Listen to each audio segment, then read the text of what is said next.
ಈ ರಾಜ ಪರೀಕ್ಷಿತ ಕಲಿಯನ್ನು ಯಾಕೆ ಕೊಲ್ಲಿಲ್ಲ ಅಂದರೆ ಈ ಕಾರಣಕ್ಕಾಗಿ. ಮತ್ತು ಕಲಿಯನ್ನು ಕೊಲ್ಲುವುದು ಭಗವಂತನಿಗೂ ಅವನಿಗೆ ಇಷ್ಟ ಏನಲ್ಲ. ಕೃತಯುಗ ಬರಬೇಕು, ತ್ರೇತಾ ಬರಬೇಕು, ದ್ವಾಪರ ಬರಬೇಕು, ಕಲಿಯುಗ ಬರಬೇಕು, ಮತ್ತೆ ಕೃತಯುಗ ಬರಬೇಕು. ಇದು ನಡೀತಾ ಇರಬೇಕಲ್ಲ. ಯುಗಾದಿಕ ಯುಗಾವರ್ತನಾಗ ಅವನಿದ್ದಾನಲ್ಲ ಭಗವಂತ, ಎಲ್ಲ ಯುಗಗಳನ್ನು ಮುಂದೆ ನಡೆಸ್ತಾ ಇದ್ದಾನೆ. ಕಲಿಯುಗವೇ ಹೋಗಿಬಿಟ್ರೆ ಕಾಲದ ವ್ಯವಸ್ಥೆ ಎಲ್ಲ ಕುಸಿದು ಬೀಳ್ತದೆ. ಅದು ಭಗವಂತನಿಗೇನು ಅಪೇಕ್ಷಿತ ಅಲ್ಲ. ಆದ್ದರಿಂದ ಭಗವಂತನ ಸಂಕಲ್ಪವೂ ಹೀಗಿಲ್ಲ. ಕಲಿಯಲ್ಲಿ ಗುಣಗಳೂ ಇವೆ. ಇದಲ್ಲದೆ ಕಲಿಕಾಲಕ್ಕೆ ಅನುಗುಣವಾಗಿ ಕೆಲವು ಏನು ನಡೀಬೇಕೋ ಅದೆಲ್ಲ ನಡೀಬೇಕು. ಯಾವತ್ತೂ ಕೂಡ ಒಂದೇನಾದರೂ ಕೆಳಗೆ ಬಿದ್ದರೆ, ಹಳೆ ಮನೆಯೋ ಏನಾದರೂ ಕುಸಿದು ಬಿದ್ದರೆ ಆ ಜಾಗದಲ್ಲಿ ಮತ್ತೊಂದು ಹೊಸ ಮನೆ ಕಟ್ಟಬಹುದು. ಯಾವುದೋ ಒಂದು ಕುಸಿದು ಬೀಳುವುದು, ಮತ್ತೆ ಅದನ್ನು ಹೊಸ ಕಟ್ಟುವುದು, ಈ ಎಲ್ಲ ನಿರ್ಮಾಣ, ನಾಶ, ಪುನರ್ನಿರ್ಮಾಣ, ಇದೆಲ್ಲವೂ ಕೂಡ ನಮ್ಮ ಮನೆ ಮಠ ಎಲ್ಲದಕ್ಕೂ ಸಂಬಂಧಪಟ್ಟದ್ದು ಹೇಗೋ ಹಾಗೆ ಜ್ಞಾನದ ವ್ಯವಸ್ಥೆಗೂ ಕೂಡ, ಜ್ಞಾನದ ಸೌಧಕ್ಕೂ ಕೂಡ ಇದ್ದದ್ದೆಲ್ಲವೂ ಒಂದು ಬಾರಿ ಕುಸಿದು ಹೋಗ್ತದೆ, ಮತ್ತೆ ಮೇಲೆ ಹೇಳ್ತದೆ. ಧರ್ಮ, ಜ್ಞಾನ, ಆಚಾರ, ವಿಚಾರ ಎಲ್ಲವೂ ಹೀಗೆ. ಮತ್ತು ಈ ಕಲಿಗೆ ನಾವೇ ಇಷ್ಟ್ಯಾಕೆ ಹೆದರಬೇಕು ಅಂತಾನೆ ಪರೀಕ್ಷಿತ. ಕಿನ್ನು ಬಾಲೇಶು ಶೂರೇಣ ಕಲಿನಾ ಶೂರಭೀರುಣ. ಕಲಿ ಕಾಲಿಟ್ಟಿದ್ದಾನೆ, ಬಹಳ ಅನ್ಯಾಯ ಮಾಡ್ತಿದ್ದಾನೆ ಅಂತ ನಾವ್ಯಾಕೆ ಒದ್ದಾಡಬೇಕು ಅಂತ ಅನ್ಕೋತಾನೆ ಪರೀಕ್ಷಿತ. ಅದ್ರ ಮೂಲಕ ನಮಗೂ ಹಾಗೆ ಹೇಳ್ತಿದ್ದಾನೆ. ಈಗ ಪರೀಕ್ಷಿತ ಇಲ್ಲಿಲ್ಲ. ಪಾಂಡವರ ರಾಜ್ಯದ ಕೊನೆಯವನು ಕ್ಷೇಮಕ ಅಂತ, ಖೇಮ್ ರಾಜ ಅಂತ ಬೈದ್ದ. ಅವನೂ ಈಗಿಲ್ಲ, ಯಾರೂ ಇಲ್ಲ. ಆದರೆ ಅವ್ರ ಚರಿತ್ರೆ ನೋಡಿದಾಗ ನಮಗೂ ಅವನು ಹೌದು, ಕಲಿಗೆ ನಾವ್ಯಾಕೆ ಹೆದರಬೇಕು? ಯಾಕೆಂದರೆ ಕಲಿಯ ಶೌರ್ಯ ನಡೆಯುವುದು ಎಲ್ಲಿ ಅಂದರೆ ದುರ್ಬಲರ ಮೇಲೆ ಮಾತ್ರ. ಯಾರು ಧರ್ಮಾಚರಣೆಯಲ್ಲಿ ಆಸಕ್ತರಲ್ವೋ, ಯಾರಿಗೆ ಆಚಾರ ವಿಚಾರಗಳ ಬಗ್ಗೆ ಬೆಲೆ ಇಲ್ವೋ ಅವರು ಬಾಲರು. ಇವರು ಬಾಲರಲ್ಲ, ಸಣ್ಣ ವಯಸ್ಸು 6-8 ವರ್ಷದ ಹುಡುಗರು ಬಾಲರಲ್ಲ. ಯಾರಿಗೆ ಆಚಾರ ವಿಚಾರಗಳ ಬಗ್ಗೆ ಎಚ್ಚರ ಇಲ್ವೋ, ಧರ್ಮಾಚರಣೆಯ ಬಗ್ಗೆ ಎಚ್ಚರ ಇಲ್ವೋ, ಭಗವಂತ ನಾಮಸ್ಮರಣೆಯ ಬಗ್ಗೆ ಎಚ್ಚರ ಇಲ್ವೋ ಅವರು ಬಾಲರು. ಅವ್ರ ಮೇಲೆ ಕಲಿಯ ಪರಾಕ್ರಮ ಹೊರತು ಶೂರರನ್ನು ನೋಡಿದರೆ ಕಲಿ ಭಯಪಟ್ಟು ಒಡೆ ಹೋಗ್ತಾನಂತೆ. ಶೂರರನ್ನು ನಾವು ಶೂರರಾಗುವುದು ಹೇಗೆ? ಕೈಯಲ್ಲಿ ಖಡ್ಗ ಇರಬೇಕಾಗಿಲ್ಲ, ಬಂದೂಕು ಇರಬೇಕಾಗಿಲ್ಲ. ಬಾಯಲ್ಲಿ ಭಗವಂತ ನಾಮಸ್ಮರಣೆ ಇದ್ದರೆ, ಹೃದಯದಲ್ಲಿ ಭಗವಂತ ಇದ್ದರೆ ನಾವು ಶೂರರೇ. ಆ ಥರದ ಶೌರ್ಯವನ್ನು ನಾವು ಗಳಿಸಬೇಕು. ಅಪ್ರಮತ್ತ ಪ್ರಮತ್ತೇಶು. ಯಾರು ಎಚ್ಚರಿಗೇಡಿಗಳಾಗಿ ಬದುಕುತ್ತಿದ್ದಾರೆ ಈ ಜಗತ್ತಿನಲ್ಲಿ ಅವರ ವಿಷಯದಲ್ಲಿ ಕಾಯ್ತಾ ಕೂತಿರ್ತಾನೆ, ಯಾವಾಗ ಅವರನ್ನು ಹಾಳು ಮಾಡಲಿ ಅಂತ. ಯಹ ವೃಕಃ ನೃಷು ಬರ್ತದೆ. ಅದು ಹೇಗೆಂದರೆ ಈ ತೋಳ ಮೊದಲಾದ ಪ್ರಾಣಿಗಳು ಯಾರು ಎಚ್ಚರ ತಪ್ಪಿರ್ತಾರೋ ಅವ್ರ ಮೇಲೆ ಎರಗುತ್ತವೆ. ಎಚ್ಚರಿಕೆಯಿಂದ ಇದ್ದರೆ ಅಂಥವ್ರ ಮೇಲೆ ಆ ಕಾಡು ಪ್ರಾಣಿಗಳ ಆಟವೂ ಏನು ನಡೆಯೋದಿಲ್ಲ. ಆದ್ದರಿಂದ ಕಲಿಯ ಬಗ್ಗೆ ಅಷ್ಟ್ಯಾಕೆ ತಲೆ ಕೆಡಿಸ್ಕೋಬೇಕು? ಇರೋದಾದ್ರೂ ಇರಲಿ, ನಮಗೇನಾಗಬೇಕಾಗಿದೆ ಅದರಿಂದ ಅಂತ ಅವನು ಉಪೇಕ್ಷೆ ಮಾಡಿಬಿಟ್ನು. ಪುರಾಣಿಕರು ಹೇಳಿದರು, ರಾಜ ಪರೀಕ್ಷಿತನ ಕಲಿಗೃಹ ಕಾರ್ಯವನ್ನು ಹೇಳಿದೆ. ಇದರಲ್ಲಿ ಭಗವಂತನ ಮಹಾತ್ಮೆ ಬಂದಿದೆ. ಭಾಗವತರ ಮಹಾತ್ಮೆ ಅನ್ನೋದೇನಿದೆಯಲ್ಲ, ಅದು ಭಗವಂತನ ಮಹಾತ್ಮೆಯನ್ನು ಬಿಟ್ಟಿಲ್ಲವೇ ಇಲ್ಲ. ನಿಮ್ದು ಏನಾದರೂ ಒಂದು ಮಹಾತ್ಮೆ ಕೇಳಿದರೆ, ಒಂದೇನಾದ್ರು ಕಥೆಯೋ ನಾವೇನಾದ್ರು ಮಾಡಿದ್ದೇನಾದ್ರು ಕೇಳಿದರೆ ಅಲ್ಲೇನಾದ್ರು ಭಗವಂತನ ಲೀಲೆ ಇಲ್ಲದೆ ಇರಬಹುದು. ಆದರೆ ಪಾಂಡವರು, ಪರೀಕ್ಷಿತ, ಅಭಿಮನ್ಯು, ರಾಮಾಯಣ, ಮಹಾಭಾರತ, ಭಾಗವತ ಕೇಳಿದರೆ ಅದೆಲ್ಲ ಭಗವಂತನ ಲೀಲೆಯೇ. ಅದು ಸೇವ್ಯಾಹ ತಾಸ್ತಾಹ ಬುಭೂಷುಭಿ. ಯಾರು ಮುಕ್ತಿಯನ್ನು ಬಯಸ್ತಾರೆ, ಸಂಸಾರದಿಂದ ಬಿಡುಗಡೆಯನ್ನು ಬಯಸ್ತಾರೆ, ಅವರು ಇದನ್ನೆಲ್ಲ ಚೆನ್ನಾಗಿ ಶ್ರವಣ ಮಾಡಲೇಬೇಕು ಅಂತ ಹೇಳ್ತಿದ್ದಾರೆ. ಋಷಿಗಳಂದರು ಅದ್ಭುತವಾದ ಕಥೆ ಇಲ್ಲಿ ತನಕ ಹೇಳಿದಿರಿ, ಆದರೆ ನೀವು ಮತ್ತೆ ಇನ್ನಷ್ಟು ಹೇಳಿದ್ದೇನೆ. ನೀವು ಹೇಳಿದ್ದು ನಮಗೆ ಸಾಕಾಗಲಿಲ್ಲ, ಮತ್ತಷ್ಟು ಹೇಳಿ. ಸೂತ ಜೀವ ಸಮಾಹ ಸೌಮ್ಯ. ಮುಂದೆ ಕೂತವರು ದೊಡ್ಡ ದೊಡ್ಡ ಜ್ಞಾನಿ ಋಷಿಗಳವರೆಲ್ಲ. ಇವರು ಪುರಾಣ ಹೇಳಲಿಕ್ಕೆ ಕೂತವರು ಸೂತ ಜಾತಿಯವರು. ಆದರೆ ಆ ಪುರಾಣಿಕರ ಬಗ್ಗೆ ಅಷ್ಟು ಗೌರವ, ಅವರಿಗೆ ಪ್ರೀತಿ. ಸೂತ ಜೀವ ಸಮಾಹ ಸೌಮ್ಯ. ನಿನಗೆ ಇನ್ನಷ್ಟು ದೀರ್ಘಾಯುಷ್ಯ ಇರಲಿ, ಇಂಥೆಲ್ಲ ಒಳ್ಳೆ ಕಥೆಗಳನ್ನು ಹೇಳ್ತಾ ಈ ಜಗತ್ತಿನಲ್ಲಿ ಮುಂದುವರಿ. ನೀನು ದೀರ್ಘಾಯುಷ್ಯವಂತ ಆದರೆ ಜನರಿಗೆ ಕಥೆ ಹೇಳಬಲ್ಲಿ. ನಿನ್ನ ಆಯುಷ್ಯವೇ ಕ್ಷೀಣ ಆಗಿ ಹೋದರೆ ನಿನ್ನ ಕಥೆ ಹೇಳೋರು ಯಾರು, ಕೇಳೋರು ಯಾರು? ಆದ್ದರಿಂದ ನೀನು ಚಿರಂಜೀವಿಯಾಗು, ದೀರ್ಘಾಯುಷ್ಯವಂತನಾಗುವಂತ ಆಶೀರ್ವಾದ ಮಾಡಿದರು. ಕೃಷ್ಣನ ಕಥೆ ಹೇಳ್ತಾ ಇದ್ದೆಯಲ್ಲ, ಸಾಕು. ಕರ್ಮಣ್ಯಸ್ಮಿನ್ ಅನಾಶ್ವಾಸ್ಯೆ ಎಂಬ ಸ್ವಾರಸ್ಯವಾದ ಸಂಗತಿ. ನಾವೀಗ ಯಜ್ಞ ನಡೆಸ್ತಾ ಇದ್ದೇವೆ. ಈ ಒಂದು ಕಡೆ ದ್ರವ್ಯ ಯಜ್ಞ, ತುಪ್ಪ, ಚರು, ಸಮಿತ್ತು ಇತ್ಯಾದಿಗಳನ್ನು ಹಾಕಿ ದ್ರವ್ಯ ಯಜ್ಞ ನಡೆಸ್ತಾ ಇದ್ದೇವೆ. ನಮಗೆ ಕೇವಲ ಭಗವಂತನ ಕುರಿತಾದ ದ್ರವ್ಯಯಜ್ಞ ಜ್ಞಾನಯಜ್ಞ ಇದನ್ನು ಮಾಡಲಿಕ್ಕೆ ಇಲ್ಲಿ ಇಷ್ಟ ಇದೆ, ಅಷ್ಟಕ್ಕೆ ಮಾತ್ರ ನಮಗೆ ಪುರುಸೊತ್ತಿದೆ, ಅವಕಾಶ ಇದೆ. ಅನಾಶ್ವಾಸ್ಯ ಬೇರೆ ಲೌಕಿಕ ಕೆಲಸ ಮಾಡಲಿಕ್ಕೆ ನಮಗೆ ಉಸಿರು ಬಿಡಲಿಕ್ಕೂ ಪುರುಸೊತ್ತಿಲ್ಲ. ನಮ್ಗೆ ಏನು ಕೆಲಸವೂ ಬೇಡ, ಸದಾ ಭಗವಂತನ ಚಿಂತನೆಯನ್ನು ಮಾತ್ರ ನಾವು ಮಾಡ್ತೇವೆ. ಧೂಮ್ರಾತ್ಮನಾಂ ಭವಾನ್, ಯಜ್ಞದ ಹೋಮದ ಧೂಮವನ್ನು ನಾವು ಸೇವನೆ ಮಾಡಿದ್ವಲ್ಲ, ಆದ್ದರಿಂದ ನಮ್ಮ ಶರೀರ ನಮ್ಮ ಮನಸ್ಸು ಎಲ್ಲವೂ ಪವಿತ್ರ ಆಗಿ ಹೋಗಿದೆ. ನೀವು ಮತ್ತಷ್ಟು ಭಗವಂತನ ಪಾದಕಮಲವನ್ನು ಕುರಿತಾದ ಕಥೆಗಳನ್ನು ಹೇಳ್ತಾ ಇದ್ದೀರಿ, ಅಮೃತ ಬೇರೆ ಉಣಿಸ್ತಾ ಇದ್ದೀರಿ, ಮತ್ತು ಇದಕ್ಕಿಂತ ದೊಡ್ಡ ಅವಕಾಶ ಏನಿದೆ, ಮುಂದುವರಿಸ್ರಿ ಅದನ್ನು. ಧೂಮ್ರಾತ್ಮನಾಂ ಭವಾನ್ ಅಂತ ಅನ್ನೋದು ಸುಂದರವಾದಂಥ ಒಂದು ಶಬ್ದ. ಬೇರೆ ಕಡೆ ನಾವೇನಾದರೂ ಹೋಮ ಮಾಡಿದರೆ ಯಜಮಾನನ ಮಾಡುವ ಪುರೋಹಿತನಲ್ಲಿ, ಮಾಡಿಸುವ ಪುರೋಹಿತನಲ್ಲಿ, ಯಜಮಾನನಲ್ಲಿ ಸರಿಯಾದ ಶ್ರದ್ಧಾ ಇಲ್ಲದೆ ಹೋದರೆ ಸುಮ್ಮನೆ ಹೊಗೆ ಕುಡಿದದ್ದೇ ಬಂತು, ಹೊಗೆ ಕುಡಿದು ಕಷ್ಟಪಟ್ಟದ್ದೇ ಬಂತು. ಒಂದು ಕಡೆ ಶಾಸ್ತ್ರ ನಮ್ಮನ್ನು ಹಾಸ್ಯ ಮಾಡ್ತದೆ. ಏನು ಹಾಸ್ಯ ಮಾಡ್ತದೆ ಅಂದರೆ, ಕಷ್ಟಪಟ್ಟು ಯಜ್ಞ ಮಾಡ್ತಾ ಇದ್ದೀರಿ, ನಿಮಗೇನು ಮಾಡಿಸಬೇಕು ಅದ್ರ ಅಂತರಂಗದ ರಹಸ್ಯ ಭಗವಂತ ನಾಮಸ್ಮರಣೆ ಮಾಡಿಸುವ ಪುರೋಹಿತನಿಗೂ ಗೊತ್ತಿಲ್ಲ, ಮಾಡುವ ಯಜಮಾನಿಗೂ ಗೊತ್ತಿಲ್ಲ. ಸುಮ್ಮನೆ ಹೊಗೆ ಕುಡಿದು ಕಷ್ಟಪಡ್ತೀರಿ. ನೀವು ಎಲ್ಲಿ ಯಾವ ಯಾಗಶಾಲೆಯಲ್ಲಿ ಇದ್ದೀರಲ್ಲ, ಸ್ವಲ್ಪ ಎಲ್ಲ ಕಡೆ ಕಿಟಕಿ ಇರುವಂತ ನೋಡ್ಕೊಳ್ಳಿ, ಕೊನೆ ಹೊಗೆ ಯಾರು ಆ ಕಡೆ ಪಾಸ್ ಆಗ್ತದೆ. ದಿಕ್ಷು ಅತೀಕಾಶ ಅಂತ ಬರುತ್ತೆ ಅಂತ ಹಾಸ್ಯ ಮಾಡ್ತಾರೆ. ಅಗ್ನಿಮುಗ್ಧಾ ಧೂಮತಾಂತಹ, ಅಗ್ನಿಯಲ್ಲಿ ಹೋಮ ಹಗಲ ರಾತ್ರಿ ಅಗ್ನಿಯಲ್ಲಿ ಹೋಮ ಮಾಡುವುದು, ಹೊಗೆ ಕುಡಿದದ್ದೇ ಬಂತು. ಬ್ರಹ್ಮಾಂಡದೊಳಗಿನ ಗಂಡನ ಕಾಣಲಿಲ್ಲ, ಸುಮ್ಮನೆ ಕಷ್ಟಪಟ್ಟದ್ದೇ ಬಂತು. ಹೊಗೆ ಕುಡಿದು ಕಷ್ಟಪಡ್ತೀರಿ, ಸುಮ್ಮನೆ ಎಲ್ಲ ಆ ಕಡೆ ಈ ಕಡೆ ಹೊಗೆ ಪಾಸ್ ಆಗಲಿಕ್ಕೆ ಒಂದು ಅವಕಾಶ ಆದರೂ ಮಾಡಿಕೊಡಿ. ಈ ಕಡೆ ಭಗವಂತನೂ ಸಿಗಲಿಲ್ಲ, ಹೊಗೆ ಕುಡಿದು ಅನಾರೋಗ್ಯಕ್ಕೂ ತುತ್ತಾಗುವ ಪ್ರಸಂಗ ಬರೋದು ಬೇಡ ಅಂತ ಹಾಸ್ಯ ನಮ್ಮನ್ನು ಹಾಸ್ಯ ಮಾಡಿದೆ ಶಾಸ್ತ್ರ. ಆದರೆ ಈ ಋಷಿಗಳು ಹೇಳ್ತಾರೆ, ಯಾಕಂದರೆ ಅವರು ಅಲ್ಲಿ ಮಾಡುವಂಥ ಯಜ್ಞ ಅವರೆಲ್ಲ ಆಚಾರ ವಿಚಾರಗಳಲ್ಲಿ ಸುಸಂಪನ್ನರು, ಬರೇ ಸಂಪನ್ನರಲ್ಲ, ಅವರು ಸುಸಂಪನ್ನರು. ಮತ್ತು ಅವರೇ ಯಜಮಾನರು, ಅವರೇ ಪುರೋಹಿತರು, ಅಂಥದ್ದೊಂದು ಯಜ್ಞ ಮಾಡ್ತಿದ್ದಾರೆ. ಆದ್ದರಿಂದ ಆ ಧೂಮದ ಯಜ್ಞದ ಹೊಗೆಯನ್ನು ಸೇವನೆ ಮಾಡಿದರೂ ಕೂಡ ಅವರ ಅಂತರಂಗ ಹಾಗೆ ಪವಿತ್ರವಾಗಿತ್ತು ಅಂತ ಅವ್ರ ಆತ್ಮವಿಶ್ವಾಸದಿಂದ ಹೇಳಬೇಕು ಅಂತಂದರೆ, ಆ ಹೊಗೆ ಕುಡಿದು ಕಷ್ಟಪಟ್ಟಿರಲಿಲ್ಲ, ಅವರು ತುಂಬ ಸಂತೋಷವನ್ನೇ ಅನುಭವಿಸಿದ್ರು. ತುಲಯಾಮ ಲವೇನಾಪಿ ನಸ್ವರ್ಗಂ ನಾ ಪುನರ್ಭವಂ ಭಗವತ್ ಸಂಗಸ್ಯ ಮರ್ತ್ಯಾನಾಂ ಕಿಮುತಾಶಿಷ. ಈ ಪ್ರವಚನದ ಆರಂಭದಲ್ಲಿ ಈ ಶ್ಲೋಕ ಹೇಳಿದೆ, ತಾವೆಲ್ಲ ಗಮನಿಸಿರ್ತೀರಿ. ಕೃಷ್ಣಾಯ ವಾಸುದೇವಾಯ ಅಂತ ಭಗವಂತನ ಕುರಿತಾದ ಶ್ಲೋಕ ಹೇಳಿದೆ, ಅದು ಭಾಗವತದ್ದೇ. ವಿಷ್ಣು ಪತ್ನಿ ಮಹಾಮಾಯಿ ಅಂತ ಲಕ್ಷ್ಮೀ ದೇವಿ ಕುರಿತಾದ ಸ್ತೋತ್ರ, ಅದು ಭಾಗವತದ್ದು. ಪ್ರಥಮೋ ಹನುಮಾನ್ ನಾಮ ಅನ್ನೋ ಶ್ಲೋಕ ಮಾತ್ರ ಬೇರೆ ಕಡೆ. ನಮೋ ರುದ್ರಾಯ ಮಹತೆ ದೇವಾಯ ಉಗ್ರಾಯ ಮೀಢುಷೆ ಅಂತ ಶಿವನ ಕುರಿತಾದ ಒಂದು ಶ್ಲೋಕ ಹೇಳಿದೆ, ಅದು ಭಾಗವತದ್ದೇ. ಗುರುಗಳ ಕುರಿತಾಗಿ ನ ಶಮ್ಮಯಾನಿ ತೀರ್ಥಾನಿ ಅನ್ನೋ ಶ್ಲೋಕ ಹೇಳಿದೆ. ಕೊನೆಗೆ ಮಹಾಭಾಗವತರಾದ ಸಜ್ಜನರೇನಿರ್ತಾರೆ, ನಮ್ಮ ಸಂಪರ್ಕಕ್ಕೆ ಬರುವಂಥ ಸಜ್ಜನರು, ಯಾವ ಸಜ್ಜನರ ಸಂಪರ್ಕದಿಂದ ನಾವು ಪುನೀತರಾಗ್ತೇವೋ ಅಂಥದಕ್ಕಾಗಿ ಒಂದು ಶ್ಲೋಕನೂ ಕೂಡ ಹೇಳಿದೆ. ತುಂಬ ಸುಂದರವಾದ ಶ್ಲೋಕ ಇದೆ. ಸೂತ ಪುರಾಣಿಕರಿಗೆ ಅವ್ರು ಹೇಳ್ತಾ ಇದ್ದಾರೆ, ಸೂತ ಪುರಾಣಿಕರು ಅಲ್ಲೇನು ಪ್ರವಚನ ಮಾಡಲಿಕ್ಕೆ ಕೂತಾಗ ಋಷಿಗಳು ಸೂತ ಪುರಾಣಿಕರಿಗೆ ಹೇಳ್ತಿದ್ದಾರೆ, ಪುರಾಣಿಕರೇ, ನಿಮ್ಮಂಥ ಸಜ್ಜನರು ನಾವು ಸಿಕ್ಕಿದ್ದಾರಲ್ಲ ಇವತ್ತು, ಇನ್ನು ನಮಗೇನೂ ಬೇಡ, ಸ್ವರ್ಗವೂ ಬೇಡ, ಮೋಕ್ಷವೂ ಬೇಡ. ಭಗವಂತನ ಸಂಘವನ್ನು ಯಾರು ಮಾಡಿದವರಿದ್ದಾರೆ ಅವರ ಸಂಘ ನಮಗೆ ಸಿಕ್ಕಾದರೂ ಸಾಕು. ನೀವೇ ದೊಡ್ಡವರು, ಭಗವಂತನ ಸಂಘ ಮಾಡಿದ್ದೀರಿ, ನಿಮ್ಮ ಸಂಘ ನಮಗೆ ಸಿಕ್ಕರೂ ಸಾಕು. ತುಂಬ ಆಶ್ಚರ್ಯಕರವಾಗಿ ಕಾಣಿಸ್ತದೆ ಶ್ಲೋಕ. ಸ್ವರ್ಗವೂ ಬೇಡ ಅಂದರೆ ಒಪ್ಪಬಹುದು, ಯಾಕೆಂದರೆ ಸ್ವರ್ಗ ಸ್ವಲ್ಪ ಕಾಲ, ಎಷ್ಟು ವರ್ಷ ಕಾಲ ಆದರೂ, 10 ಲಕ್ಷ ವರ್ಷ ಕಾಲ ಆದರೂ ಸ್ವರ್ಗದಲ್ಲಿ ಇದ್ದರೂ ಅಲ್ಲಿಂದ ಹೊರಗೆ ದಬ್ಬುತ್ತಾರೆ. ಒಂದು ಕಡೆ ಒಂದು ಸಂದರ್ಭದಲ್ಲಿ ಮುಗಿತು ನಿಂದು ನಡಿ ಅಂತೇಳಿ ಅಲ್ಲಿಂದ ತಳ್ಳುತ್ತಾರೆ. ಬರಲೇಬೇಕು. ಕೆಲವರಿಗೆ 1 ವರ್ಷ ಇರ್ಬೋದು, ಕೆಲವರಿಗೆ 10 ಲಕ್ಷ ವರ್ಷ ಇರ್ಬೋದು, ಅಲ್ಲಿಂದ ಒದ್ದು ಕಳಿಸ್ತಾರೆ. ಆದ್ದರಿಂದ ಸ್ವರ್ಗ ಬೇಡ ಅಂದರೆ ಅದಕ್ಕೊಂದು ಅರ್ಥ ಇದೆ. ಮೋಕ್ಷವೂ ಬೇಡ ಅಂದರೆ ಹೇಗ್ರಿ ಇದು? ಬಹಳ ಆಶ್ಚರ್ಯಕರವಾಗಿ ಕಾಣಿಸ್ತದೆ. ಮೋಕ್ಷಕ್ಕಿಂತ ಸಜ್ಜನರ ಸಂಘ ಅಂತ ಅನ್ನೋದು ಬಹಳ ಶ್ರೇಷ್ಠವೇ ಅಂತ ನಮಗೆ ಈ ಶ್ಲೋಕ ಹೇಳಿದಂತೆ ಕಾಣಿಸ್ತದೆ. ಬಹಳ ಎಚ್ಚರಿಕೆಯಿಂದ ನೋಡಬೇಕಾದಂಥ ಒಂದು ಶ್ಲೋಕ. ಮತ್ತು ಆ ಶ್ಲೋಕ ನೋಡಿದರೆ ಉಳಿದ ವ್ಯಾಖ್ಯಾನಕಾರರು ಏನು ಮಾಡ್ತಾರೆ, ಅದೊಂದೇನೋ ಉತ್ಪ್ರೇಕ್ಷೆ. ಸಜ್ಜನರ ಸಂಘ ಅನ್ನೋದು ಬಹಳ ಶ್ರೇಷ್ಠ ಅನ್ನೋದನ್ನು ತೋರಿಸ್ಲಿಕ್ಕೋಸ್ಕರ ಈ ಥರ ಒಂದು ಉತ್ಪ್ರೇಕ್ಷೆ ಮಾತಾಡಿದ್ದಾರೆ ಅಂತ ಕೆಲವರು ಅರ್ಥ ಮಾಡುವ ಸಾಧ್ಯತೆ ಇದೆ. ಮಾಡಿರ್ತಾರೆ, ಹಾಗೆ ಅನೇಕ ಜನ ಅದನ್ನು ಅರ್ಥ ಮಾಡಿರ್ತಾರೆ.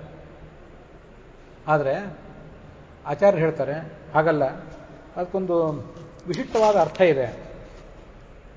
ಸಮ್ಯಕ್ ಸ್ವರೂಪಸ್ಯ ಅವ್ಯಕ್ತಿ ಅಭಾವೋ ಜನನಸ್ಯವ ಅಲ್ಪಯತ್ನ ತಥೋ ವೃದ್ಧಿ ಹೇತೋ ಸತ್ಸಂಗತಿರ್ವರ ಅಂತ ಆ ಶ್ಲೋಕ. ಅನೇಕ ಸಾರಿ ನಾನು ಈ ಶ್ಲೋಕವನ್ನು ಮನನ ಮಾಡ್ಕೊಳ್ತಿರ್ತೇನೆ. ಏನು ಆ ಶ್ಲೋಕ ಹೇಳುವುದೇನು ಅಂದರೆ,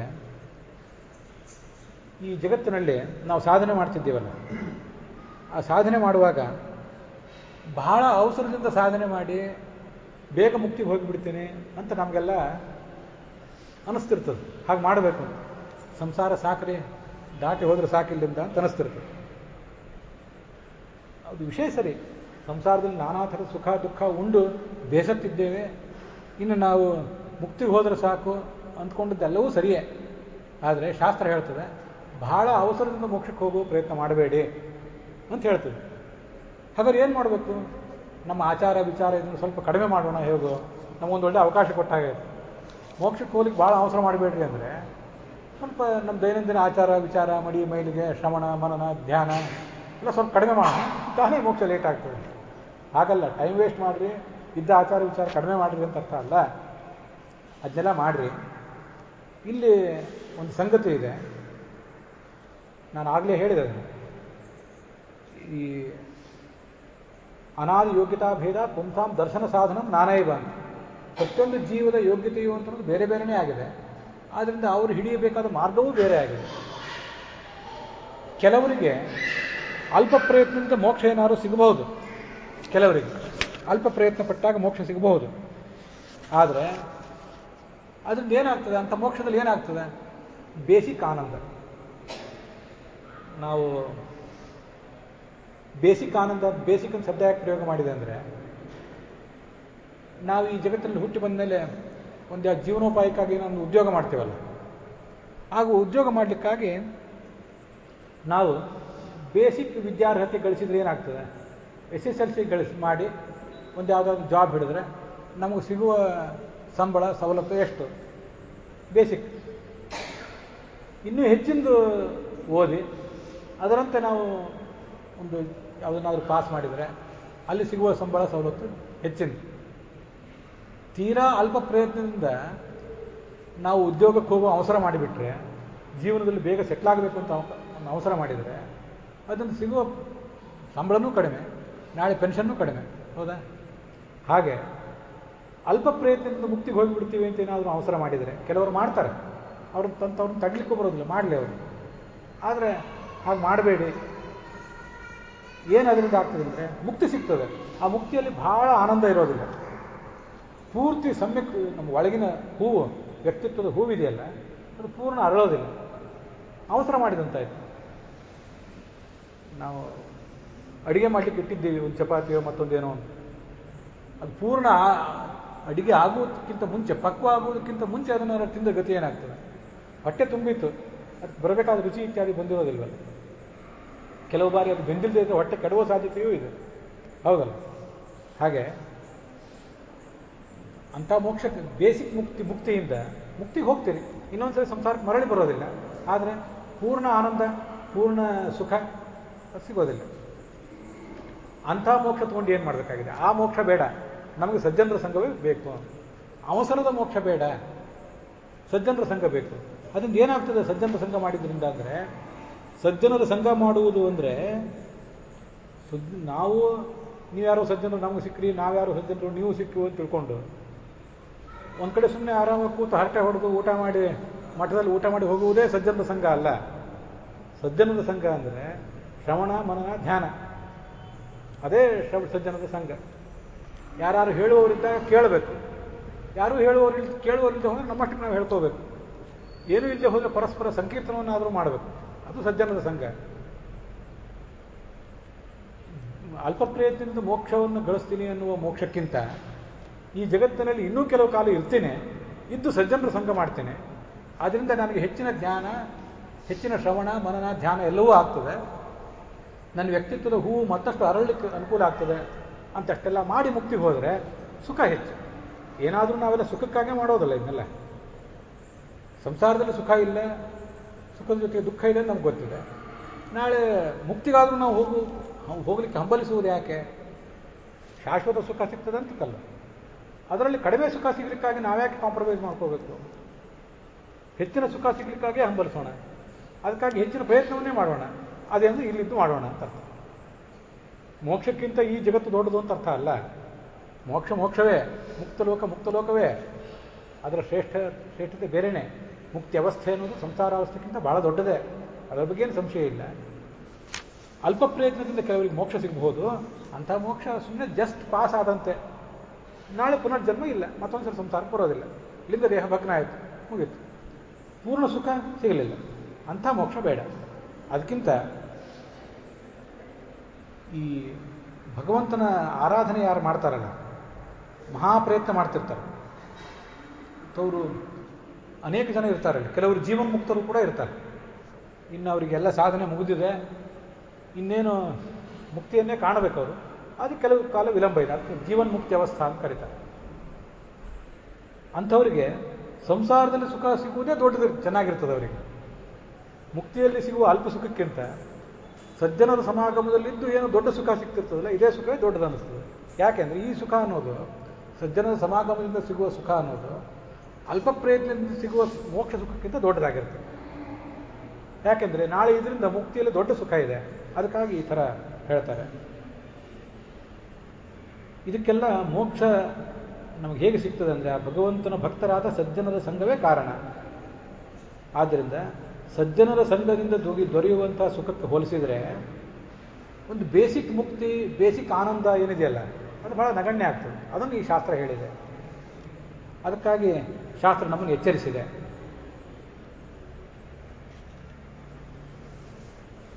ಒಂದು ಅಂಶಕ್ಕೂ ಸಮಾನ ಅಲ್ಲ, ಮುಕ್ತಿಯೂ ಕೂಡ ಸಜ್ಜನರ ಸಮಾಗಮದಿಂದ ಸಿಗುವ ಒಂದು ಅಂಶಕ್ಕೂ ಸಮಾನ ಅಲ್ಲ ಅಂತ ಹೇಳುವುದು ಈ ದೃಷ್ಟಿಯಿಂದ. ಮರ್ತ್ಯಾನಾಂ ಕಿಮುತಾಶಿಷ, ಈ ಮಾತು ಯಾವತ್ತು ನನ್ನ ಮನಸ್ಸಿನಲ್ಲಿ ನೆಟ್ಟುಕೊಂಡಿರುವಂಥ ಒಂದು ಮಾತು. ಮರ್ತ್ಯಾನ ಕಿಮುತಾಶಿಷ ಅಂತ. ಈಗ ಮುಕ್ತಿಯೇ ನನಗೆ ಬೇಡ ಅಂತ ಹೇಳ್ತಿದ್ದಾರೆ ಇವರು. ಸಜ್ಜನರ ಸಮಾಗಮಕ್ಕಿಂತ ಮುಕ್ತಿ ದೊಡ್ಡದಲ್ಲ, ಮುಕ್ತಿಗಿಂತ ಸಜ್ಜನರ ಸಮಾಗಮವೇ ದೊಡ್ಡದು. ನನಗೆ ಮುಕ್ತಿಯೇ ಬೇಡ ಅಂತ ಮೇಲೆ ಇನ್ನು ಆಶಿಷ, ಮತ್ಯಾನಾಂ ಕಿಮುತಾಶಿಷ, ನಿಮ್ಮ ಆಸೆಗಳಿವೆಲ್ಲ, ಆಶಿಷ ಅಂದರೆ ಆಸೆಗಳು. ಏನು ಆಸೆಗಳು? ಜೀವಮಾನದಲ್ಲಿ ಹೊಟ್ಟೆ ಹೊರಿಬೇಕದಕ್ಕಾಗಿ ಒಂದು ಉದ್ಯೋಗ ವ್ಯವಹಾರ ಮಾಡಬೇಕು, ಅದಕ್ಕಾಗಿ ಶಿಕ್ಷಣ ಬೇಕು.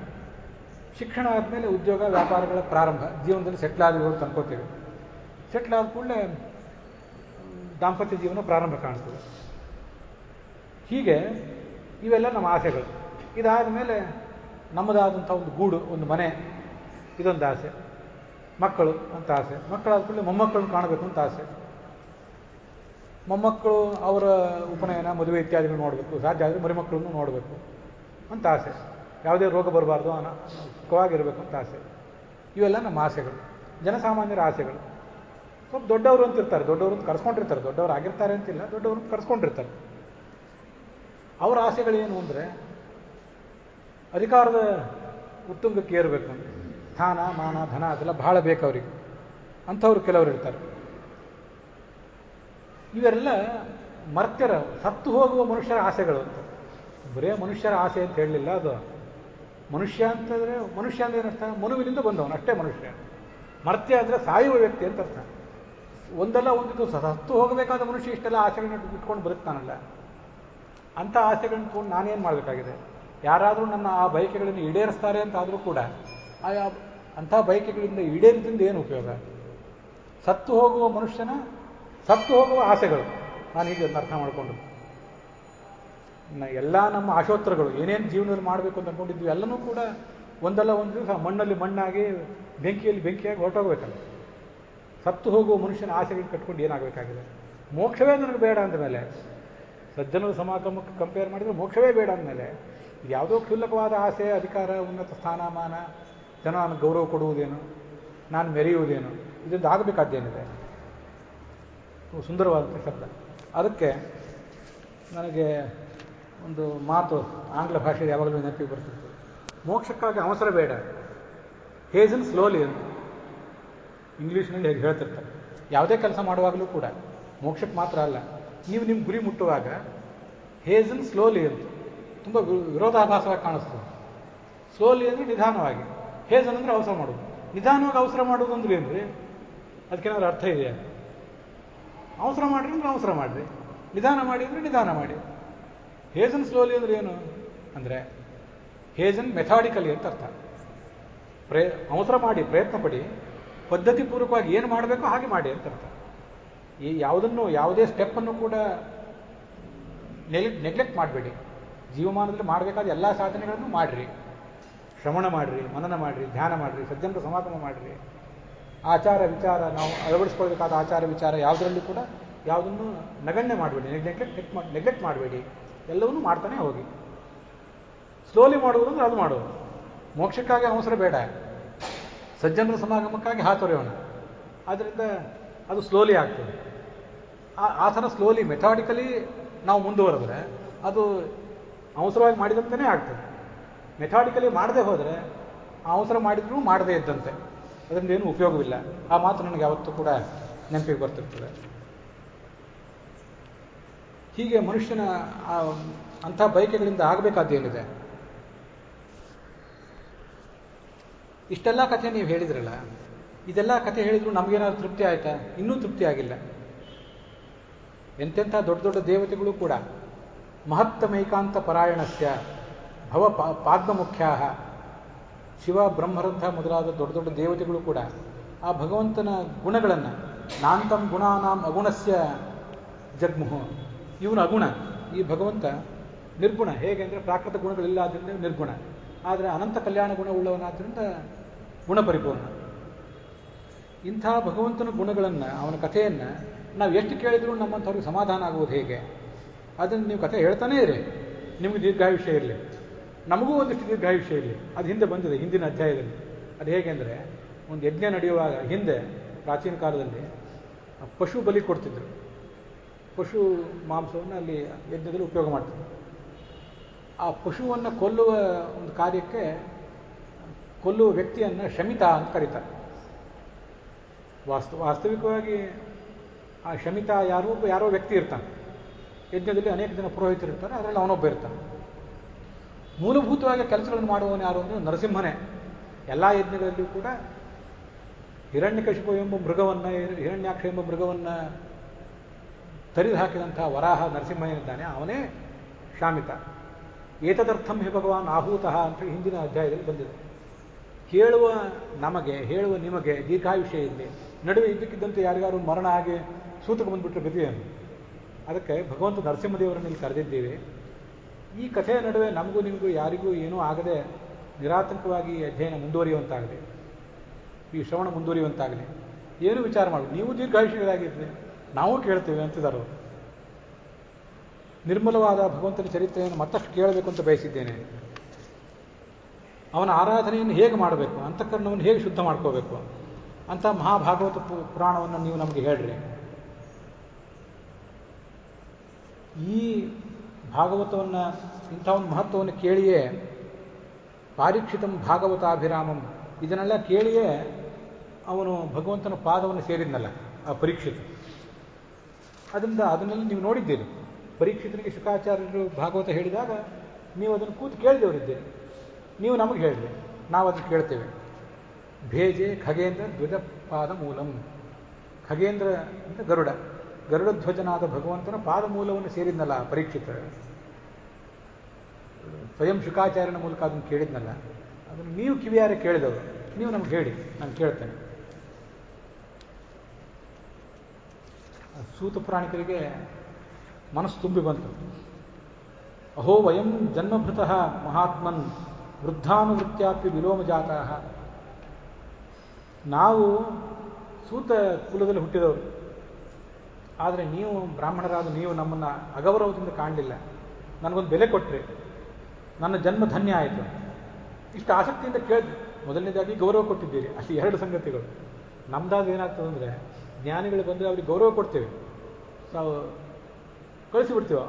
ಪ್ರವಚನ ಮಾಡ್ತಾರೆ ಅಂದರೆ ಮತ್ತೆ ಕೇಳಿ ಕೊಡಲ್ಲ. ಗೌರವ ಕೊಡೋದು ಅಂದರೆ ಅವ್ರಿಗೇನು ಸನ್ಮಾನ ಮಾಡಬೇಕು, ಸನ್ಮಾನ ಮಾಡಿ ಕಳಿಸ್ತೇವೆ. ಅದೆಲ್ಲ ಸರಿ, ಕಾಲಿಗೆ ಬೀಳ್ತೇವೆ. ಇನ್ನೊಂದು ಸರಿ 10 ಸರಿ ಕಾಲಿಗೆ ಬೀಳ್ಬೇಕಾ, 100 ಸರಿ ಬೀಳ್ತೇವೆ ಬೇಕಾ. ಪ್ರವಚನಕ್ಕೆ ಮಾತ್ರ ಕೂಡು ಅಂತ ಒತ್ತಾಯ ಮಾಡಬೇಡಿ ಅಂತೇಳಿ. ನೀವು ನನಗೆ ಗೌರವನೂ ಕೊಟ್ಟಿದ್ದೀರಿ, ನನ್ನನ್ನು ಮೆಚ್ಚಿದ್ದೀರಿ, ಪುರಾಣ ಹೇಳುವಂತ ಕೂಡಿಸಿದ್ದೀರಿ, ಗೌರವಿಸಿದ್ದಲ್ಲದೇ ಇನ್ನೂ ಹೇಳುವಂತ ಕೇಳ್ತಿದ್ದೆಲ್ಲ ಇದಕ್ಕಿಂತ ದೊಡ್ಡದೇನಿದೆ?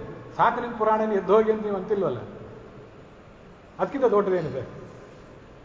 ಜನ್ಮ ಸಾರ್ಥಕ ಆಗಿದೆ.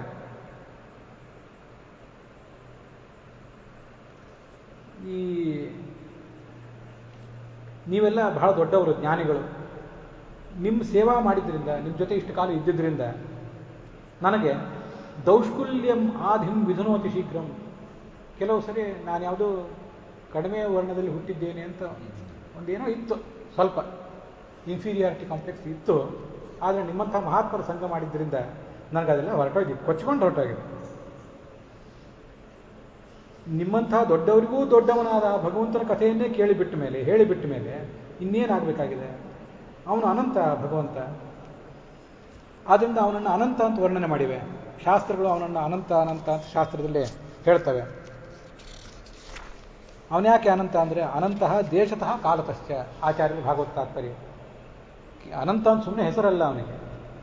ದೇಶದ ದೃಷ್ಟಿಯಿಂದಲೂ, ಕಾಲದ ದೃಷ್ಟಿಯಿಂದಲೂ, ಗುಣದ ದೃಷ್ಟಿಯಿಂದಲೂ. ಇಲ್ಲಿ ಗುಣ ಅಂತ ಬರಲಿಲ್ಲ. ಎಲ್ಲ ದೇಶದಲ್ಲೂ ಇದ್ದವನು, ಎಲ್ಲ ಕಾಲದಲ್ಲೂ ಇದ್ದವನು, ಗುಣದ ದೃಷ್ಟಿಯಿಂದಲೂ ಅವನು ಅನಂತ. ಆದ್ದರಿಂದ ಅವನು ಅನಂತ ಅಂತ ಕರೀತಾರೆ. ಇಷ್ಟು ನೀವು ಕಥೆಯನ್ನು ಕೇಳಬೇಕು ಅಂತ ಅಪೇಕ್ಷೆ ಪಟ್ಟಿದ್ದೀರಿ. ಆ ಭಗವಂತನಿಗೆ ಗುಣದಲ್ಲಿ ಸಮಾನರು ಯಾರು, ಹೆಚ್ಚಿನವರು ಯಾರಿದ್ದಾರೆ? ಲಕ್ಷ್ಮೀದೇವಿಯೂ ಕೂಡ ಎಲ್ಲವನ್ನೂ, ಈ ಜಗತ್ತಿನಲ್ಲಿ ಎಲ್ಲವನ್ನೂ ಕಡೆಗಣಿಸಿದರು.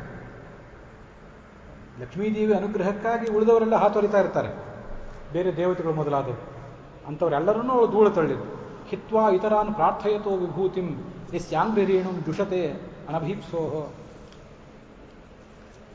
ಲಕ್ಷ್ಮೀದೇವಿ ನಮಗೆ ಬೇಕು ಅಂತ ಉಳಿದವರೆಲ್ಲ ಆಲೋಚನೆ ಮಾಡ್ತಿದ್ರು. ತೋರಿಕೆಗಾಗಿರಲಿ ಏನೇ ಆಗಿರಲಿ ಅಂತೂ ಸ್ವಯಂವರ ನಡೆದಿತ್ತು.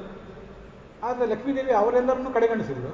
ಈ ಭಗವಂತ ಮಾತ್ರ ಲಕ್ಷ್ಮೀದೇವಿ ನನಗೆ ಬೇಕು ಅಂತ ಏನು ಅಪೇಕ್ಷೆ ಕೊಟ್ಟಿಲ್ಲ. ಇವನಿಗೆ ಏನೂ ಬೇಕಾಗಿಲ್ಲ, ಯಾರು ಲಕ್ಷ್ಮೀದೇವಿಯೂ ಆತನಿಗೆ ಬೇಕಾಗಿಲ್ಲ. ಆತನ ಸ್ವರಮಣ. ಆದರೆ ಅಂಥ ಭಗವಂತನನ್ನು ತನ್ನನ್ನು ಯಾರು ಅಪೇಕ್ಷೆ ಪಟ್ಟಿದ್ದಾರೆ ಅವರನ್ನು ದೂರ ಇಟ್ಟು, ತನ್ನನ್ನು ಯಾರು ಅಪೇಕ್ಷೆ ಪಟ್ಟಿಲ್ಲ ಅವನನ್ನು ಒರೆಸಿದ್ಲಲ್ಲ ಈ ಲಕ್ಷ್ಮೀದೇವಿ. ಅವನ ಗುಣ ಅಂಥದಲ್ವ, ಅದಕ್ಕಾಗಿ ಗುಣಗಣಗಳಿಗೆ ಮನಸೋತೆ ಅವಳು ಹೀಗೆ ಮಾಡಿದ್ಲಲ್ಲ. ಮತ್ತೆ ಚತುರ್ಮುಖ ಆವತ್ತು ಆ ಭಗವಂತನ ಪಾದಕಮಲಗಳನ್ನು ತೊಳೆದ್ನಲ್ಲ, ಆ ನೀರು ಗಂಗೆಯಾಗಿ ಹರಿತಲ್ಲ, ಅದು ವಿರಿಂಚೋಪಹೃತಾರಂಭಣ ಅರ್ಹಣಾಂಬಃ. ಅದು ಈ ಸಮಸ್ತ ಪ್ರಪಂಚವನ್ನು, ರುದ್ರಾದಿ ಸಮಸ್ತ ಪ್ರಪಂಚವನ್ನು ಅದು ಪಾವನಗೊಳಿಸುತ್ತಲ್ಲ. ಮತ್ತು ಹಾಗಾದರೆ ಅಂಥ ಭಗವಂತ ಒಬ್ಬ ಬಿಟ್ಟು ಇನ್ಯಾರು ಭಗವಂತ ಈ ಜಗತ್ತಿನಲ್ಲಿ ಇರುವುದು ಸಾಧ್ಯ? ಭಗವಂತನಲ್ಲಿ ಒಂದು ಬಾರಿ ಜ್ಞಾನಿಗಳಿಗೆ ಭಕ್ತಿ ಬೆಳೆದರೆ, ಅವನಲ್ಲಿ ಗೌರವ ಬೆಳೆದರೆ, ಈ ನಮ್ಮ ದೇಹ, ನಮ್ಮ ಮನೆ, ಮಠ, ಗಂಡ, ಹೆಂಡತಿ ಇತ್ಯಾದಿ ಯಾವ ಬಂಧನವೂ ಕೂಡ ಅವ್ರನ್ನ ಬಾಧಿಸುವುದೇ ಇಲ್ಲ. ಆಸಕ್ತಿಯನ್ನೆಲ್ಲ ತೊರೆದು ಬಿಡ್ತಾರೆ. ಈ ಗೃಹಸ್ಥರು ಕೆಲವು ಸರಿ ಕರ್ಮಗಳನ್ನು ಮಾಡಬೇಕಾಗ್ತದೆ. ಗೃಹಸ್ಥರಿಗೆ ಕರ್ಮದ ಬಂಧನ ಇದೆ, ಯಜ್ಞ, ಯಾಗ ಮೊದಲಾದ ಕರ್ಮಗಳ ಬಂಧನ. ಸನ್ಯಾಸಿಗಳಿಗೆ ಅದೂ ಇರೋದಿಲ್ಲ. ಕರ್ಮವನ್ನು ಅವರು ಕಡಿಮೆ ಮಾಡ್ಕೊಂಡಿರ್ತಾರೆ. ಯಜ್ಞ, ಯಾಗಾದಿಗಳು ಅವರಿಗಿಲ್ಲ. ಅವರು ಜ್ಞಾನದ ಕಾರ್ಯದಲ್ಲೇ ತೊಡಗಿರ್ತಾರೆ. ವ್ಯಪೋಷ ದೇಹಾದಿಷು ದೇಹ ಸಂಗಮೂಢಂ ವ್ರಜಂತಿ ತತ್ ಪಾರಮಹಂಸ ಸತ್ಯಂ. ಸನ್ಯಾಸಿಗಳಿಗೆ ವಿಷಯ ಭೋಗವೂ ಬೇಕಾಗಿಲ್ಲ, ಕರ್ಮವೂ ಬೇಕಾಗಿಲ್ಲ. ಕೇವಲ ಭಗವಂತನ ಪಾದಕಮಲವನ್ನು ಮಾತ್ರ ಅವರು ಬಯಸ್ತಾರೆ. ಪಾರಮಹಂಸಾಶ್ರಮ ಪ್ರಾಪ್ಯಂ ಸತ್ಯಂ ಬ್ರಹ್ಮ. ಪಾರಮಹಂಸ ಆಶ್ರಮ ಅಂದರೆ ಪರಮಹಂಸರು, ಅವರಿಂದ ಪ್ರಾಪ್ಯವಾದಂಥ ಸತ್ಯವಾದಂಥ ಆ ಪರಬ್ರಹ್ಮ. ಜ್ಞಾನಿಗಳಾದರು, ಪರಮೋಚ್ಚ ಜ್ಞಾನಿಗಳೇನಿದ್ದಾರೆ ಅವರಿಗೆ ಸಿಕ್ಕುವಂಥ ಒಂದು ಸ್ಥಾನ ಅಂತ ಅರ್ಥ. ಪರಮಹಂಸಾಶ್ರಮ ಸನ್ಯಾಸಿಗಳಿಗೆ ಸಿಗುವ ದೊಡ್ಡ ಸ್ಥಾನ. ಸನ್ಯಾಸಿಗಳು ಅಂದರೆ ಕೇವಲ ಕಾವ್ಯ ಬಟ್ಟೆ ಹುಟ್ಟವರಲ್ಲ, ಕಾಮ್ಯ ಕರ್ಮಗಳನ್ನೆಲ್ಲವನ್ನು ತ್ಯಾಗ ಮಾಡಿ ಭಗವಂತನಲ್ಲೇ ಆಸಕ್ತಿಯನ್ನು ಗಳಿಸಿಕೊಂಡವರು ಸನ್ಯಾಸಿಗಳು. ಅವರಿಗೆ ಸಿಗುವ ಸುಖ ಅಂದರೆ, ಸಿಗುವ ಸ್ಥಾನ ಅಂದರೆ ಅದೇ ಪರಬ್ರಹ್ಮ. ಅಂತಹ ಭಗವಂತನನ್ನು ಉಳಿದವರು ಕೂಡ ಪಡ್ಕೋತಾರೆ. ಇಷ್ಟು ನೀವು ಭಗವಂತನ ಮಹಿಮೆಯನ್ನು ಕೇಳಬೇಕು ಅಂತ ಅಪೇಕ್ಷೆ ಪಟ್ಟಿದ್ದೀರಲ್ಲ, ಅದು ನನಗೆ ಹೇಳುವಂತ ಒತ್ತಾಯ ಮಾಡಿದ್ದೀರಲ್ಲ, ನನಗೆ ತಿಳಿದಷ್ಟು ಹೇಳ್ತೇನೆ. ಆತ್ಮಾವಗಮೋತ್ರ ಯಾವಾನ್ ನಭಃ ಪತಂತ್ಯಾತ್ಮಸಮಂ ಪತತ್ರಿಣಃ ತಥಾ ಸಮಂ ವಿಷ್ಣುಗತಿಂ ಉಪಸ್ಥಿತಃ. ಇದು ನಮಗೆಲ್ಲರಿಗೂ ಕೂಡ ಇರಬೇಕಾದಂಥ ಒಂದು ವಿನಯ. ನೀವು ಇಷ್ಟು ನನ್ನನ್ನು ಹೊಗಳಿ ಕಥೆಯಲ್ಲಿ ಹೇಳು ಅಂತ ಕೇಳ್ತಾ ಇದ್ದೀರಲ್ಲ, ಎಷ್ಟು ಹೇಳ್ತೇನೆ ಅಂದರೆ ನನಗೆ ಎಷ್ಟು ಗೊತ್ತಿದೆ ಅಷ್ಟು ಹೇಳ್ತೇನೆ. ಎಲ್ಲವನ್ನೂ ಹೇಳ್ತೇನೆ ಎನ್ನುವ ಅಹಂಕಾರ ನನಗಿಲ್ಲ. ಯಾಕೆಂದರೆ ನಭಃ ಪತಂತ್ಯಾತ್ಮಸಮಂ ಪತತ್ರಿಣಃ. ಹಕ್ಕಿಗಳು ತಮಗೆಷ್ಟು ಶಕ್ತಿ ಇದೆಯೋ ಅಷ್ಟು ಮೇಲೆ ಹಾರ್ತವೆ. ಉಷ್ಟ್ರ ಪಕ್ಷಿ, ಆಸ್ಟ್ರಿಚ್ ಪಕ್ಷಿ ಕೇವಲ ಸ್ವಲ್ಪ ಇಲ್ಲಿ ಹಾರ್ತದೆ. ನವಿಲಿಗೂ ಬಹಳ ಹಾರ್ಲಿಕ್ಕೆ ಬರೋದಿಲ್ಲ. ಗುಬ್ಬಿ ಕಾಗೆಗಳು ಹೆಚ್ಚು ಹಾರಿಯಾವ, ಗರುಡ ಹದ್ದು ಇನ್ನೂ ಹೆಚ್ಚು ಹಾರ್ತವೆ. ಹಾಗೆ ತಥಾಸಮಂ ವಿಷ್ಣುಗತಿಂ ವಿಪಸ್ಥಿತ. ಈ ಜ್ಞಾನಿಗಳಾದ ಈ ಪ್ರತಿಯೊಬ್ಬ ಸಾಧಕನೂ ಕೂಡ ತನಗೆಷ್ಟು ಸಾಧ್ಯವೋ ಅಷ್ಟು ಮೇಲೆ ಏರ್ತಾನೆ. ಇಲ್ಲಿ ಪತಂತಿ ಅಂದರೆ ಹಾರುವುದು ಅಂದರೆ ಏರುವುದು ಅಂತ ಅರ್ಥ.